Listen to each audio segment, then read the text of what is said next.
I'm actually fucking like god mode at this game, like in the actual arcade.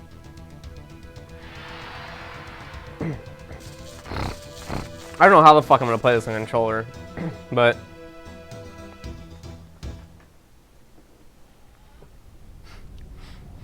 alright, Area 51.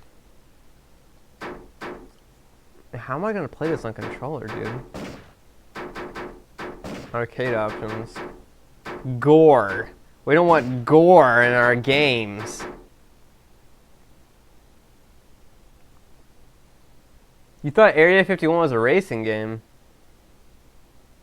What? This is the only Area 51 I've ever heard of. Is this? It's not on Twitch yet, Metroid, but it'll be on YouTube.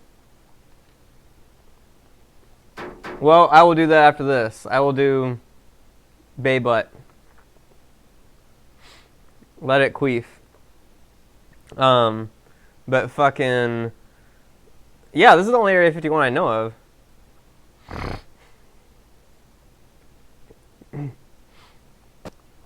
But I just want to do the beginning cheat code is what I always love to do to always blow people's minds. I always love doing this, and they were like, oh! Like, this is so fucking, like, GG. Alright, check this shit out.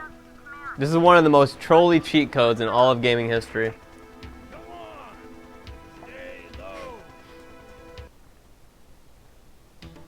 Now, these guys are the aliens at Area 51 that you're supposed to kill, right? Alright, we've agreed on that fact. How the fuck do I reload? Okay. Now, as you can see, they're shooting me rather violently. Oh, and that's one of my team members. You're not supposed to shoot those guys.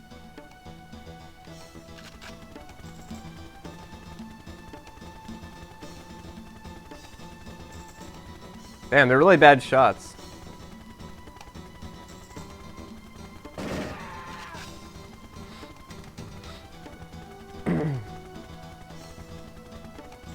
And for the final one,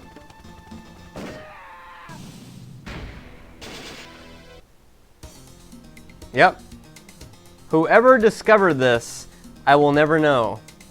But if you don't shoot at anything but humans, and you kill the first 3 humans in the game, you will go into this mode where the game gets turned into an acid trip. Now, in the arcade with a much better processor, this is actually a way more fucking trippier mode, and the game's in like rainbow colors and shit like that, and it's almost impossible to see anything.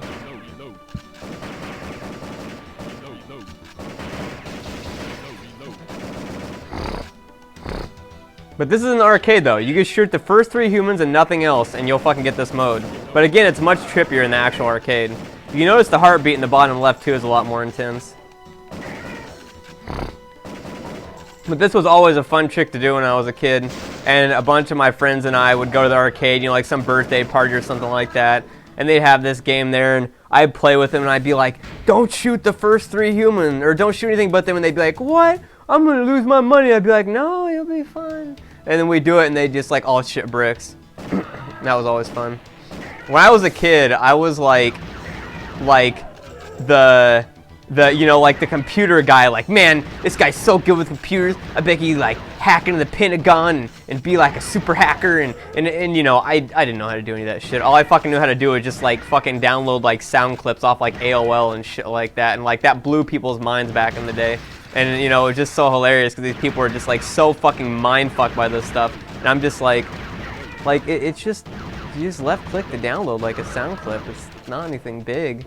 You know, or like if their printer fucked up, you know, and in like that big ass instructions saying reset your computer, and I'm like, well, you probably should reset your computer, and they're like fucking, it was almost like out of like a comedy that like people just like got their minds fucking blown by this shit. But yeah, I always used to like download. I actually had Tips and Tricks magazine I subscribed to, and what I'd do is I'd write down the codes in them on little pieces of like little 3x5 cards. I'd write down all the codes, and then I'd take them to the arcade and I'd use them. And hell, there's a bunch of times I actually would leave the 3x5 cards in the arcade stuck in the top banner of the arcade machine for other people to use. I mean, I'm sorry, like, I really don't want to be one of those people that was like, man, when I was a kid, things were a lot better, and things were better back in the day.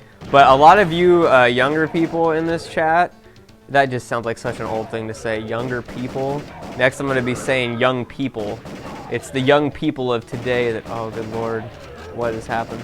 A lot of the younger people watching this though, I really do feel bad that you guys didn't get a chance to play arcades in their heyday. Because honestly, like, that's never going to come back. I don't think that's ever going to come back as long as humans live. Like, something similar to it may come, but that golden era, man, of fucking your mom and your dad are fucking taking you to the arcade and all your friends are there and you're all waiting in line to play the newest like Killer Instinct game and shit like that, and fucking, oh man, did you see that like combo that guy did, and just fucking drinking soda and then just like talking about it afterwards.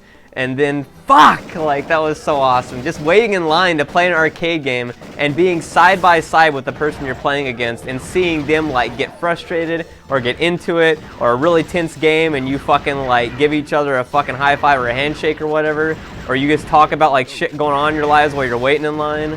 Fuck me, man. That was just the days. It was just... People complain about microtransactions nowadays and about how they're ruining games. But honestly, microtransactions have existed since arcades existed because they were the original microtransactions. You paid fucking 25 cents to play a game for like 4 to 5 minutes. Like, people complain about game prices nowadays. I fucking would go to the arcade for like 5 hours and I'd blow like $30 on DDR. I didn't get to own the game after that. I had to spend $30 just to play it for like 5 or so hours, and that was it. And you were done. You had to fucking do that every time you wanted to play it, and when you lost in the game, there wasn't any continues like fucking, you know, that you just automatically get. You had to pay money. And it's like, that's how it was. So you got damn good at a game. If you wanted to fucking play that game, you got damn good at it, because if you failed, you lost the quarter. So people did not fuck around when they played arcade games back in the day, which is why so many people were so good at the arcade games they played. But that was my fucking nostalgic rant back through history there.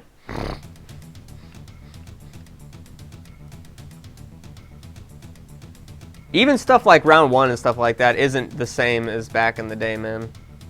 How much have I spent on arcade games? Oh. Now, granted, a lot of that was my parents' money, because most of the time I spent going to arcades was when I was like 17, 18 years old and younger.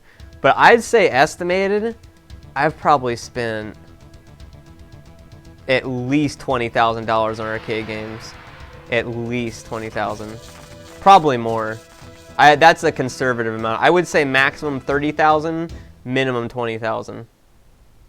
But you have to remember, I've been going to arcades since I've been like 6 to 7 years old. So that's 20 years of gaming in arcades. And even if you whittle it down to when I was 18, which was 10 years ago. Oh my god, it was 10 years ago I was 18. I was 18 10 years ago. Even if you whittle it down to that, that's still 11 years. So if you divide 20,000 by 11, what do we get on that? What do we get on the calculator? If you divide 20,000 by 11, you get $1,818 divided by 12 months, and that's only about 150 bucks a month that the arcade spent. Now, you know nowadays, going to the motherfucking movies and doing some other shit and stuff like that is a lot more goddamn expensive if you were to do that every weekend in the arcade. And if you divide that down even further, that's maybe 30 bucks a week at the arcade, like I said. So you go in on the weekend, you spend about 30 bucks in the arcade. And that's pretty much what it was back in the day. Even if you raise it up to 30, let's see if we do that. Divided by 11. And then divided by 12, divided by 4. That's still 56 bucks a week, which I probably went to the arcade 2 to 3 times a week, so it's more like probably 15 or 20 bucks. Granted, I never did drugs, I never smoked, I pretty much bought clothes like never, and I almost never bought games as a kid because we always rented them. So my parents had a lot of money that usually kids would be spending on clothes and, like a ton of food. I didn't really eat that much as a kid. Fucking, my parents also didn't have to really spend any money on buying games because I'd usually just rent them. I usually, instead of buying like, you know, $1,000 worth of games a year, or like even $500, I'd only spend maybe like fucking 200 or something like that a year on renting games. And then you take into account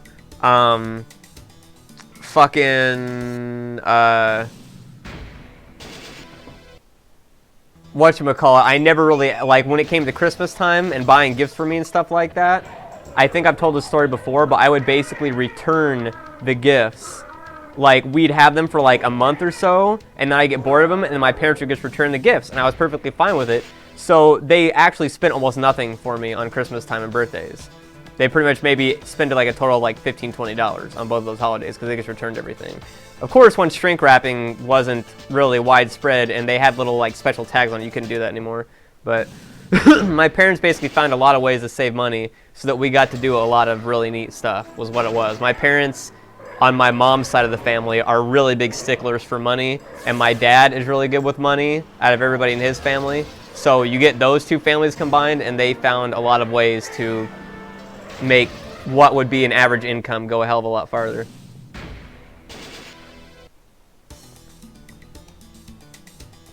So that's how we were able to live a lifestyle of a family that was probably 2 or 3 tax brackets above what we actually were, because we just really figured out how to use money well.